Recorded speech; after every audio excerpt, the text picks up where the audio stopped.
Və tərbiyədə deyir, uğur qazanan tərbiyəçinin üzərinə vacib olan nədir? Övladları ilə öz arasını necə qurmağa çalışmalıdır? Övladları ilə öz arasını sevgi və rəhmətlə, yəni aralarını birləşdirməyə çalışmalıdır. Yəni, onların arasındakı müamilə, onların arasındakı olan bağlılıq tərbiyəçi ilə tərbiyə edilən arasında sevgi və mərhəmət üzərində qurulmalıdır. Şiddət və sərtlik üzərində yox.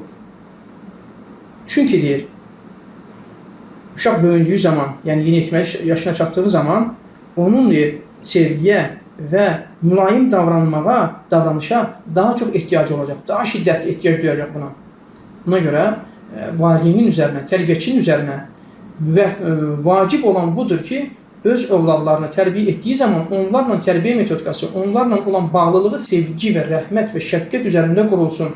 Çünki onun əksi üzərində qurularsa, əlbəttə ki, o tərbiyədə müvəffəq olmayacaq, xeyri müvəffəq olmayacaq. Çünki uşaq vaxtı, əgər uşaqla sevgi və məhəbbət və şəfqət üzərində müamilə edilərsə, onlarla müamilə bunun üzərində olarsa, əlbəttə ki, o ona gözəl şəkildə təsir edəcək və böyüyəndə də daha çox sevgiyə və şəfqətə və rəhmətə ehtiyac olduğu zaman onlar başqasından sevgini və şəfqəti və mərhəməti axtarmayacaqlar. Onlar öz valideyninin yanına yönələcəklər. Yox, əgər görməsələr öz valideynindən, məcbur onu, o şeyləri kimdə görürsə ona tərəf yönələcəklər. Valideynlərindən qaçacaqlar. Əlbəttə ki, yəni bu da xoşa gəlməz bir haldır. Buna görə deyir ki,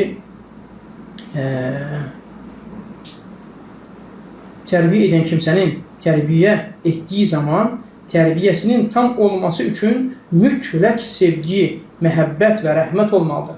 O tərbiyəni gözəl şəkildə vermək istəyirsənsə, tərbiyə kamil və şamil şəkildə olmağını istəyirsənsə, mütləq o tərbiyənin içərisində və önündə və ən başında sevgi, məhəbbət və rəhmət olmalıdır. Çünki deyir ki, əgər uşaq tərbiyəçisi tərəfindən gözəl şəkildə ehtimam göstərildiyini görərsə, gözəl şəkildə şəfqət və rəhmət göstərildiyini görərsə və ondan gözəl şəkildə sevgiyə və məhəbbətə dəlalət edən ibarələri, sözləri eşidərsə, şübhəsiz ki, özünü həmin tərbiyəçiyə tərəf yönəldəcək, həmin tərbiyəçiyə tərəf özü yönələcək.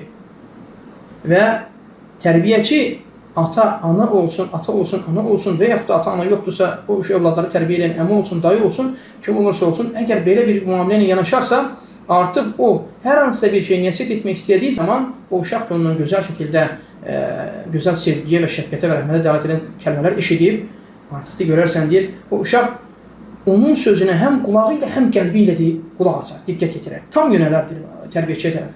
Yəni, sanki yola verilmiş kimi qulaq asıb, sonra öz işində olmaz. Yox, əksinə. Çünki balacalığından o tərbiyəçi tərəfdən gözəl sevgi, şəfqət, rəhmət görüb, mülayimlik görüb, bu da o uşağı cəlb edib özünə. O uşaqda ona qarşı bir sevgi yaradıb. Və həmin uşaqda, həmin tərbiyəçi hər hansısa bir sözü deyib, nəsiyyət etmək istəyəndə şübhəsiz ki, ona yönəliş necə olar? Həm qulağı ilə, həm də qəlbi ilə. Tam şəkildə, gözəl şəkildə ona qulaq asar və diqqət yetirər və dediklərindən də böyük nəsiyyət çıxarardır. Və bu gözəl müamilə səbəb olar ki, həmin uşaq öz sirlərini, öz sıxıntılarını da həmin tərbiyəçiyə qorxmadan, çəkinmədən, narahatçılıq hiss etmədən gözəl şəkildə açar və ondan hər yolları üçün bir çıxış yolu tələb edər. Yəni, əlaqə sanki dostluq əlaqələri kimi olar gözəl şəkildə.